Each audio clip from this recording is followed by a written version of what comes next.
Alright, I thought I'd do another quick video.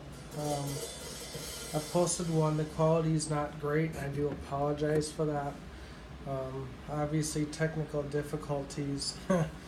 Yeah, I'll be working on that tomorrow.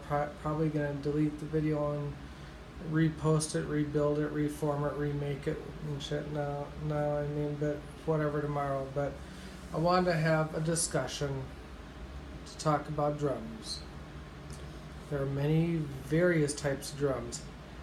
Everything from entry level, be like the SPL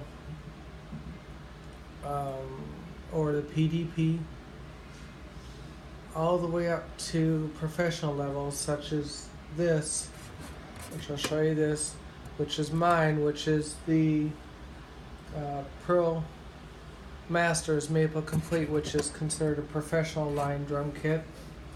You've got the DW Collector Series, and you've got Ludwig and Gretsch all make top-end professional drums. And then of course, as you're getting into the 10 and 15, 20, 25, 35, 45, $50,000 drums, which obviously I don't have, and that's fine.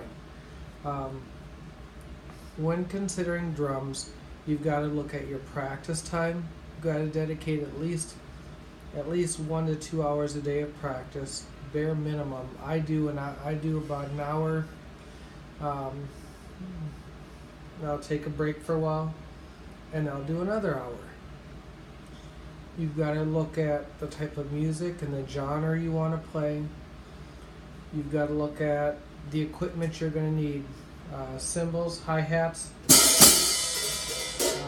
You're going to need a crash cymbal, which would be this. You're going to want a ride cymbal. And then of course, I just picked up an 8-inch splash cymbal today. And then of course you want to look at your drum heads. You want to look at if you want coated heads, clear heads, cloudy heads, which are partial coated. You want to look at the number of plies, if you want 1 ply, 2 ply. Whatever it is, you need to figure out what's your preference in reference to the genre of music you wish and desire to perform. Some people will have multiple heads that they can quickly change out during a performance because they might want the coated head, like on a snare. This is a coated head.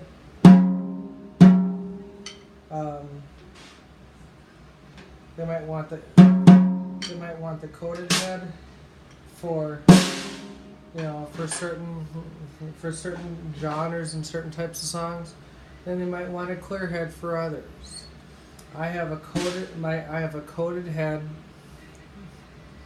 on my snare, and then my toms, the rest of my toms are all clear heads. You gotta look at cymbals. Do you want the Zildjian A series, which is what I have, which is the more vintage and classic sound for 70s and 80s music? Do you want a Customs, which is more of the gritty, grindier type of stuff for certain types of 80s music, certain types of harder rock? And then of course, but you've got the Ks, and you've got ZBTs, and you've got other cymbals that's more geared for definitely hard rock and heavy metal. Mine are actually really pretty good. They're very vintage and classic sounding and style, but they can be used for just about anything, but they're more geared towards the vintage and classic styles.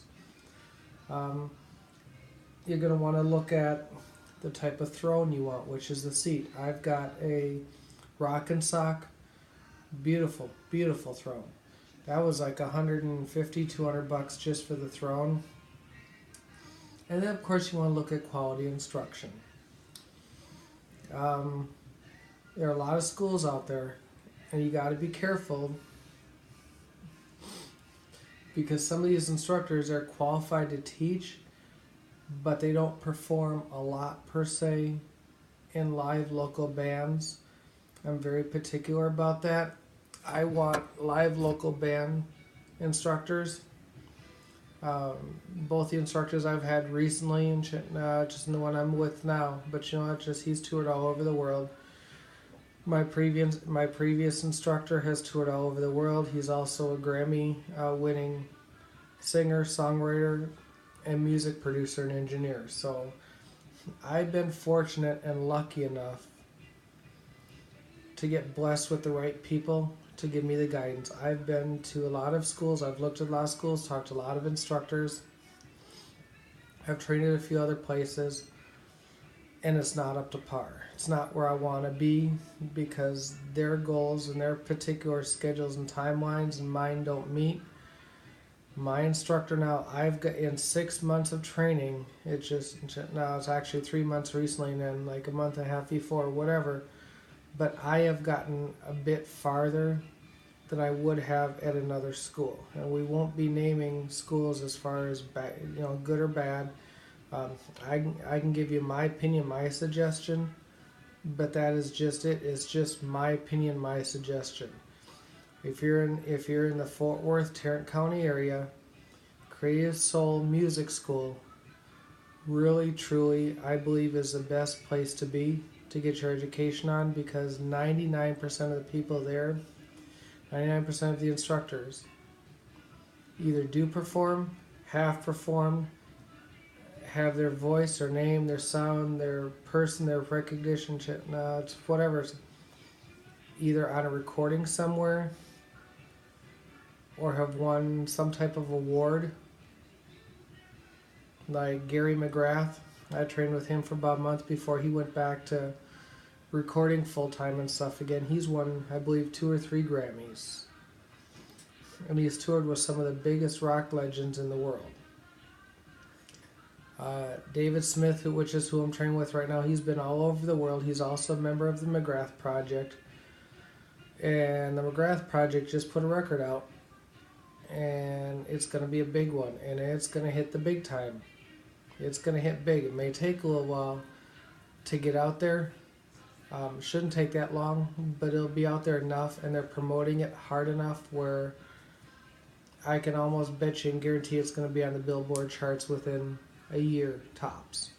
And they'll start getting recognized by the American Music Association and the Academy of American Music. So, and I plan on doing some studio work probably January, February, and or March, just to be gauging my performance where I am and possibly getting ready by the summer to start marketing myself to Capitol Records, Virgin Records, Atlantic Records, Epic Records, to be doing a lot of potential very serious studio work. Drummers, people have to realize drummers, they're just a very important part of any band. They basically set the tone as far as the beat. They can change the beat. They can set the pace of the song. They're an extremely important part of any type of indie, independent rock band, jazz, rock, country, blues, whatever. You have to play with instruments. Take a lesson or two, figure out which one is best for you. I've played guitar. I've played piano. And guitar is pretty fun. I hated piano. It wasn't for me. Drums is really where my heart is. And I'm finding I'm good at it. And I pick things up a lot faster. And then what you want to look at is the type of environment you'll be practicing in. Now, if you live in an apartment, drums are probably not the best thing unless you get electronic drums. And they're good and they're fine to a point. But when you're playing live performance, 9 times out of 10, you're going to want an acoustic set like I've got. And then you have to look at, if you get an acoustic set, you have to look at the material it's made out of. You know, you've got birch, you got poplar, you got maple, And then you've got, other woods, babinga, which unless you're a multimillionaire, nobody's gonna have babinga. Babinga is running for a 3-foot sheet slab of babinga on eBay is running like $30,000 because it's such a very expensive, very rare wood, and it's hard to get your hands on because everybody's picked it, and you have to have permits, and it's just a big mess to get some babinga to make drum shells. Personally, my personal preference and opinion, maple is the best. It's good for studio, it's good for live performance. But again, it just depends on your genre of music. Maple is the most versatile. It's the most versatile wood for acoustic drums. If you're gonna practice at home in an apartment, electronic drums are fine, but you can adjust the sound, plug headphones in, shit. But you're good to go. Creative Soul teaches on electronic drums, and that's fine. Because it's good to be able to control the sound when you have many students taking many different lessons. That's fine. But you want to set them up in a place where you won't be disturbed and you can really practice for that whole hour. And you always want to do your warm-ups, whether it be just your simple 8 count, 8 beat on each hand, and then progressing to like a paradiddle, which a paradiddle is right, left, or right, left, right, right, left, right, left, left. Okay, that's what a paradiddle is. And if you do that enough, but you'll eventually pick it up, which I need to practice that more. I practice, but I don't practice that as much as I should, and I know that, and I need to work on that.